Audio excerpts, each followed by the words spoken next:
Right, so we are speaking to James Yatich, who together with his wife are the ones that have begun this very great poultry project. Now, James, we've been speaking to your wife, Yes. and she has told us how it started and, and the work that it entailed.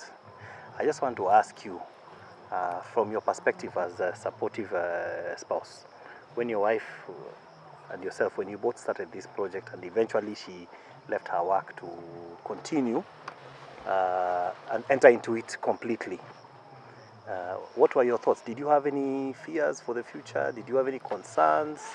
Or... Actually, thanks for having me. Initially, I've been trying to push her to leave employment, to try and do such hustles, have that financial freedom, because I've been looking at how she's been finding her way to work. Sometimes she leaves very early, 4 a.m., gets back at around 7, doesn't have time with the kids and the family. So I thought we could start up a venture that she might realize the same financial inputs that she used to get at work, or even better, but now have flexibility of time and maybe have financial freedom. We've thought of doing other things before we started the poultry. We started with the dairy, but unfortunately the person who was supplying us water decided to discontinue after they lost the factory, which is just next to us here. So we felt like if we go to poultry, the requirements for water and other things, we have the space, was not so much. It's something we could manage, collect some water from the rains and all that. So that's how we looked at it. But yes, we thought that's one of the driving factors. Financial freedom for her and flexibility for the family. Yeah. So in terms of now, I was asking her earlier, but we didn't get quite to it. In terms of your egg production right now, how many eggs do you collect a day, if I may ask? We are doing 83 to 85%. We should do better. So we are doing like, we started with 1,500 chicks. Of course, along the way, you lose some here and there. Right now, I think we are about 1,470. So we do between 40 to 41 trays, but it could be better. We're supposed to get 44 trays. But of course, there are other factors that affect such things. Yeah. I'm sure she might have told you. Yes, she did. Is it something for those people who are watching and have seen the chicken, they've seen the different styles of rearing them? Would you say to somebody, for those guys who want to jump in, but then they are wondering, will I make money? Will I survive the process of layers especially? What would be your advice to a layman just thinking maybe this is something I could try? Of course, before you venture into any business, because this is, I've heard they call it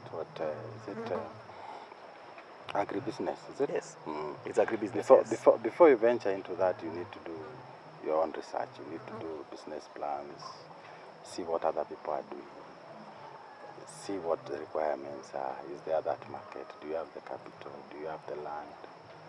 What do I need to put up? If you can get most of those questions, yes, then I think it's a good thing to do.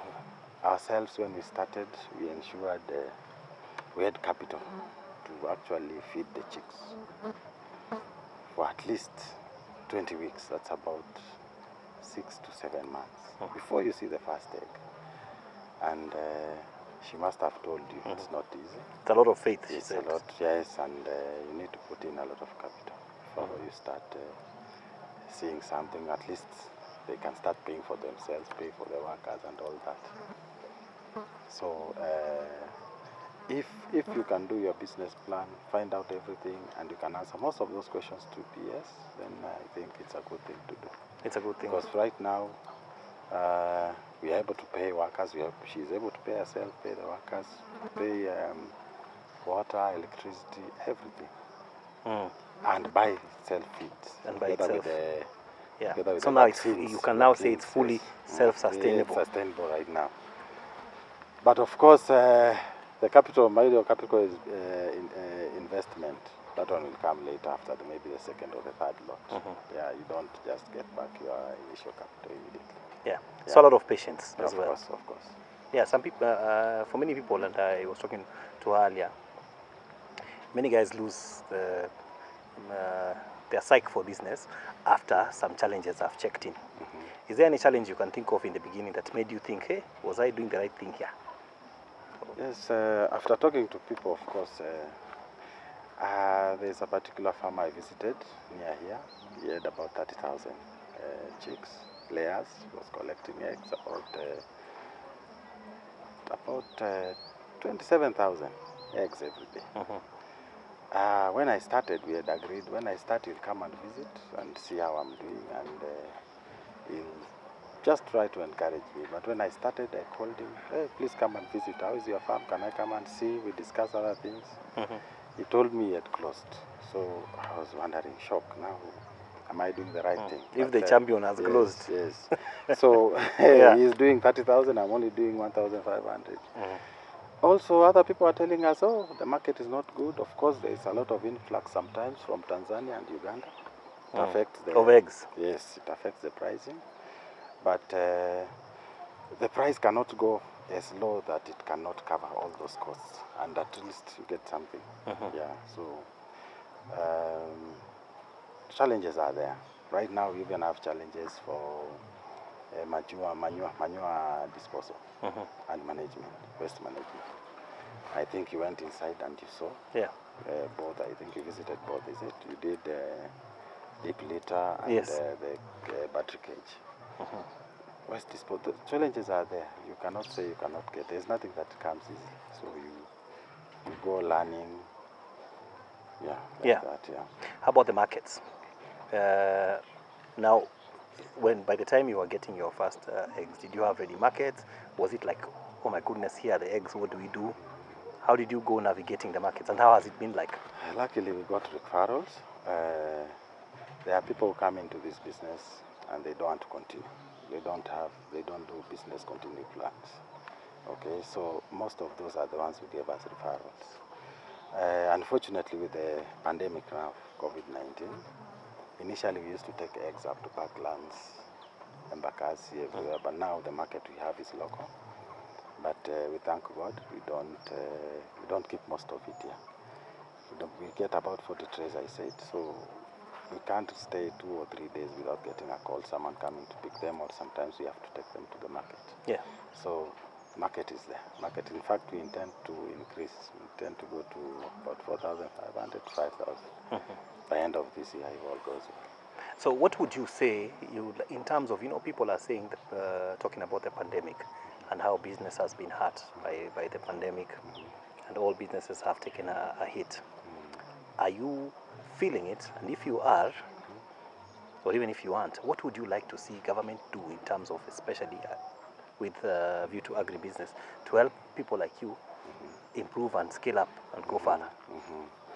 Yes, currently what we've seen is that influx. Another thing is the cost of feeds.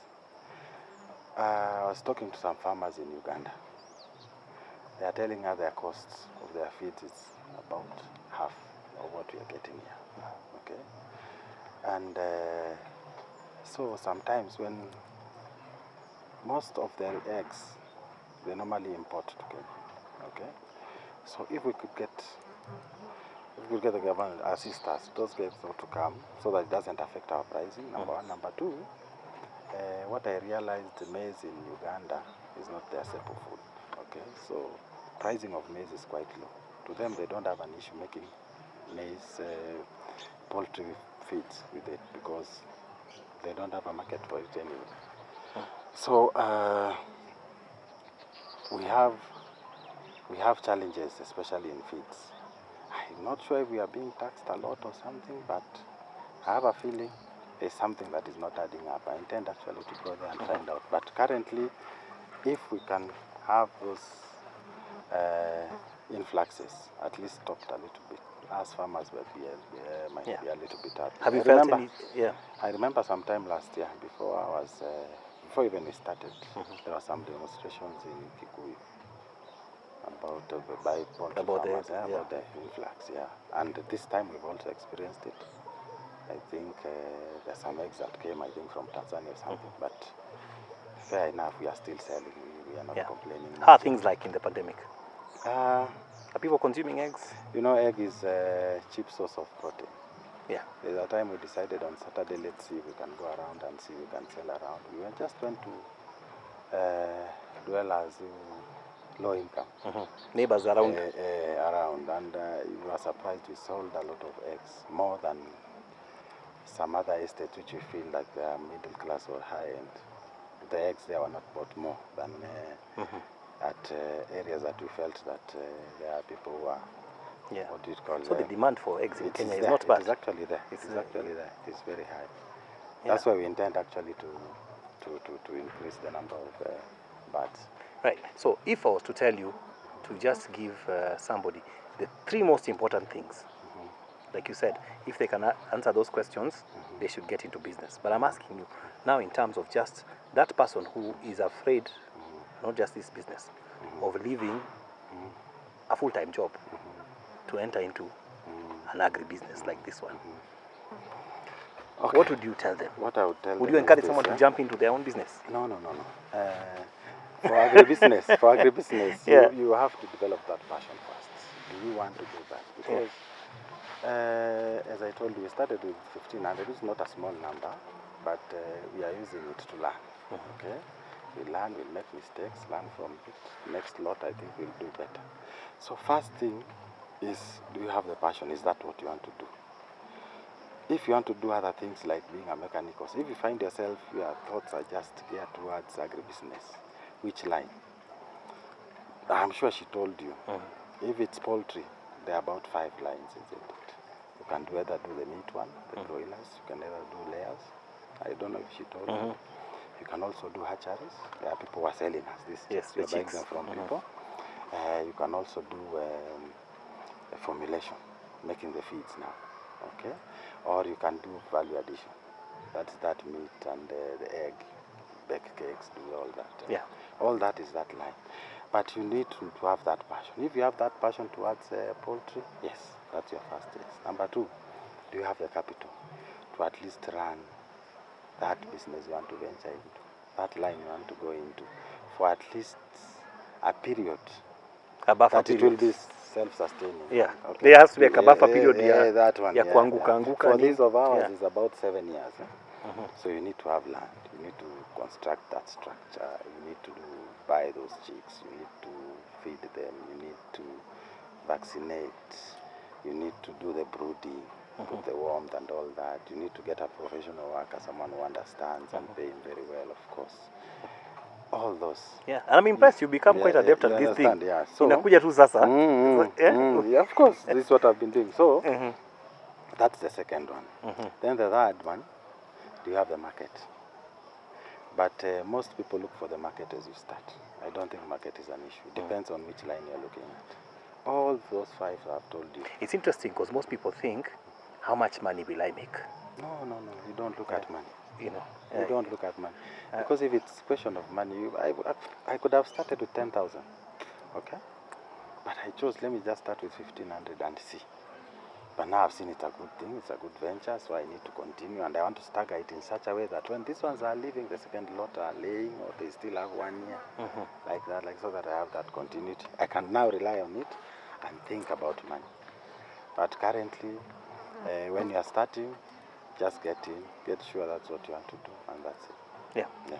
Thank you very much, James. We appreciate seeing around, and we'll be back to look at more. I hear you're thinking expansion. Yes, and if all goes well by end of this year, I'll invite you maybe sometime next year and see if there's that expansion. Right. Hopefully, if the economy does well with this pandemic that we have now.